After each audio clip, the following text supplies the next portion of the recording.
Bienvenue dans ce micro-podcast. Qu'on l'aborde avec une feuille et un crayon, des logiciels comme AlgoBox ou encore du pseudocode, l'algorithmique, ou plus souvent appelé algo, reste l'une des notions les plus détestées à apprendre par un futur développeur. Et pourtant, c'est l'une des compétences les plus importantes, si ce n'est celle qui fera la différence entre un bon et un mauvais développeur. L'algorithmique, c'est la compétence qui va te permettre d'étudier et de produire correctement des algorithmes en respectant des règles et des techniques. Tu vas notamment apprendre à utiliser des fonctions pour simplifier ton code ou à travailler avec des boucles plutôt qu'avec une multitude de variables. Les points cités précédemment sont les aspects pratiques de base et encore, je vois souvent le travail avec les boucles difficile pour certains apprenants au quotidien. Là où l'algo devient intéressant, c'est lorsqu'on arrive sur des algorithmes complexes ou sur la rédaction performante de code impliquant de se creuser les méninges pour rendre son code le plus réutilisable possible.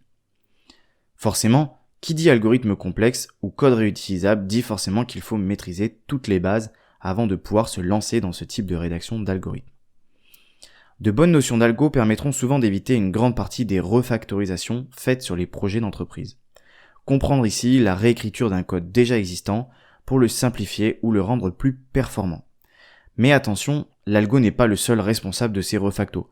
Une bonne réflexion en amont de la structure du projet réglerait souvent le souci. L'un des problèmes que je rencontre souvent en entreprise ou en formation est l'envie d'un développeur de se jeter sur son clavier pour taper des lignes de code. La phase de réflexion de son algo est souvent bien trop courte et il sera obligé de reprendre plusieurs fois son code pour qu'il fonctionne correctement.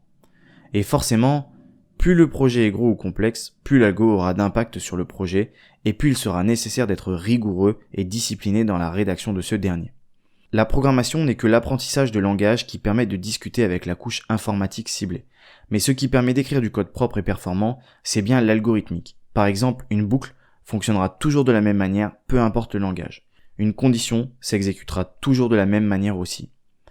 L'une des parties que je préfère dans l'algo, c'est la généricité de code. C'est-à-dire écrire du code une fois, qui sera capable de s'adapter à différentes situations. Et tu sais quoi ? C'est comme ça que la plupart des devs gagnent les concours de développement avec des temps records. À force de développer et de maîtriser l'algo, ils ont développé leur propre bibliothèque avec des fonctions toutes faites qui permettent de répondre à des besoins génériques. Par exemple, trier un tableau ou encore regrouper des éléments selon une même valeur.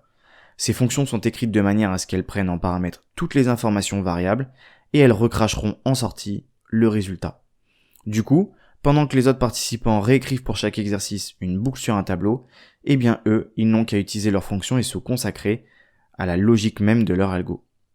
Tu l'auras compris, même si tu n'es pas fan de l'algo, le meilleur conseil que je puisse te donner, c'est de travailler cette compétence pour devenir meilleur dans ton métier.